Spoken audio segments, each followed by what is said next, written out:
Niin, kyllä se, joo. Ei mullekään onneksi muuta, että jalka tärähti pahasti siinä alastulossa, mutta ei mulle muuta sit käynyt. Siinä olisi ollut lyödä mitä tahansa muutakin. Mutta just, että kaikki muut fiksut hevoset olisi pysähtynyt siihen ja todennut, että no tää meni nyt vähän huonosti. Ei se mennä uudestaan. Joo, mutta että tää tamma oli just semmonen, että no se oli yltiöpäisen semmonen rohkea kyllä, että ei tässä mitään hätää, kyllä tää vielä mennään mamma. Nyt menihän se maastoradallakin kaikkeen niin kuin hyvin.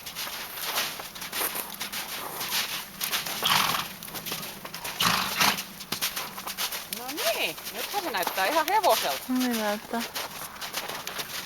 Musta tuntuu, että mä lähden lämmittämään autoa. Jopa itseäsi. No ne vaan. Niin.